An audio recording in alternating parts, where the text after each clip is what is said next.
Assalamualaikum warahmatullahi wabarakatuh. Alhamdulillahil wahidil qahar, al-azizil ghafar, mukawwiril laili 'alan nahar, wassalatu wassalamu ala nuril anwar, wasiril asrar, wa tiryaqil aghyar, miftahil babil yassar, Muhammadinil mukhtar, wa alihil athhar, wa ashabihil akhyar, adada ni'amillahi wa ifdoli, amma ba'd. Baik, di sini Bapak dan juga tim Ismuba akan memberikan beberapa konten materi, yaitu untuk memperingati Tahun Baru Islam, yaitu 1 Muharram 1442 Hijriah, yang mana video ini akan berisikan 3 konten materi, yaitu yang pertama adalah materi tentang makna Tahun Baru Islam, yang kedua nanti akan berisikan tentang materi tentang sedekah, dan yang ketiga yaitu materi tentang hikmah melaksanakan tahajud. Jadi dari 3 materi ini kalian harus memahaminya dan juga dapat mengimplementasikannya dalam kehidupan sehari-hari. Baik, untuk materi pertama yaitu tentang makna dari Tahun Baru Islam. Nah, makna yang pertama yaitu Tahun Baru Islam merupakan suatu hijrahnya Nabi Muhammad SAW dari kota Mekah menuju kota Madinah, yang mana merupakan menjadikan suatu peristiwa yang penting untuk lahirnya agama Islam sebagai agama yang berjaya. Dan dengan hijrah ini, agama Islam sudah mengalami peningkatan yang pesat dan juga semakin luas daerahnya, daerah dari kota Makkah ataupun sekitarnya.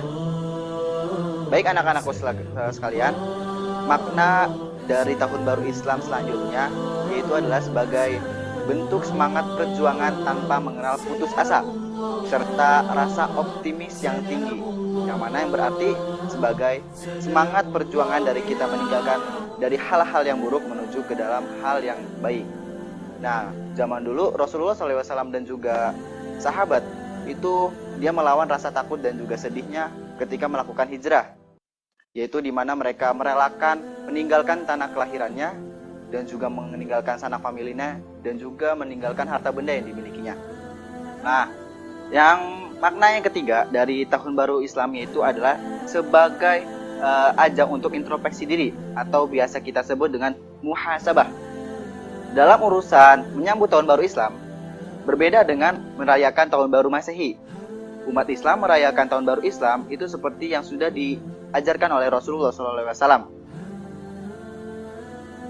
Akan sangat penting untuk berkaca pada diri sendiri, sekaligus menimbang serta memilih atau menilai apa saja amalan yang sudah diperbuat dan juga dosa atau kemaksiatan apa yang sudah kita lakukan oleh kita sebagai umat Islam ataupun sebagai umat manusia. Hal ini dilakukan supaya pada tahun-tahun mendatang akan lebih banyak lagi ibadah serta amalan serta amal soleh yang dilakukan untuk mengurangi perbuatan dosa dan juga amal yang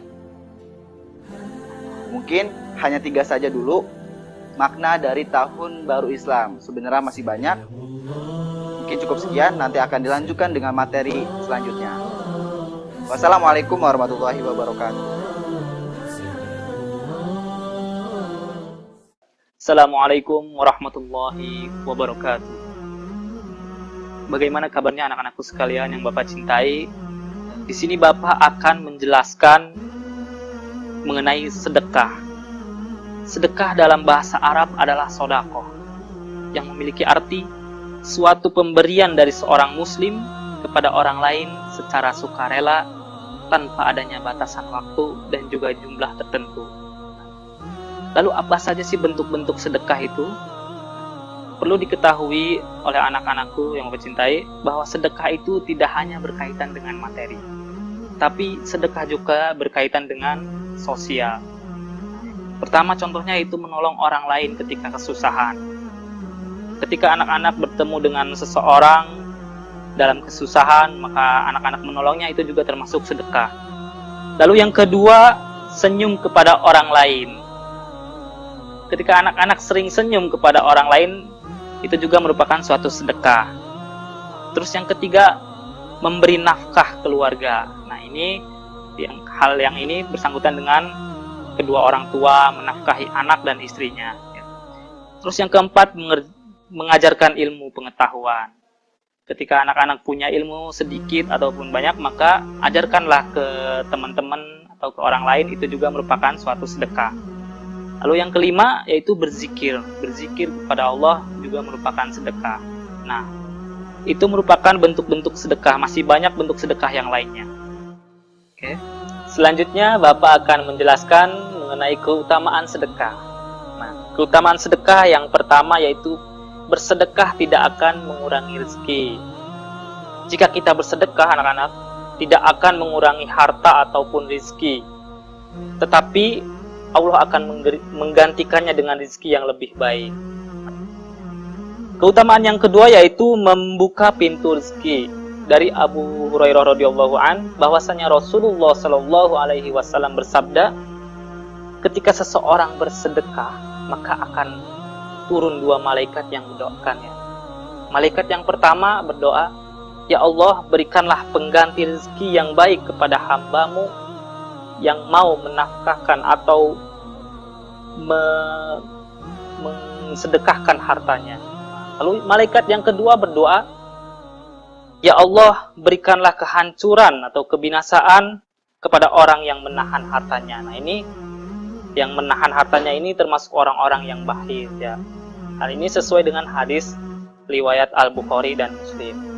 Terus keutamaan yang selanjutnya, yang ketiga, yaitu dapat menghapus dosa-dosa. Sedekah dapat menghapus dosa-dosa sebagaimana air dapat memadamkan api. Nah, ini sesuai dengan hadis riwayat Tirmizi. Terus selanjutnya yang keempat, keutamaan sedekah yaitu dijauhkan dari api neraka. Rasulullah Shallallahu Alaihi Wasallam bersabda, jauhilah neraka walaupun hanya dengan sedekah sebiji kurma. Kalau kamu tidak menemukan sesuatu kebaikan mengenai sedekah, maka dengan omongan yang baik. Dengan omongan yang baik atau omongan yang dapat menenangkan atau memberikan kebahagiaan kepada orang lain, itu juga termasuk sedekah. Ini sesuai dengan hadis riwayat Ahmad, Bukhari, dan Muslim.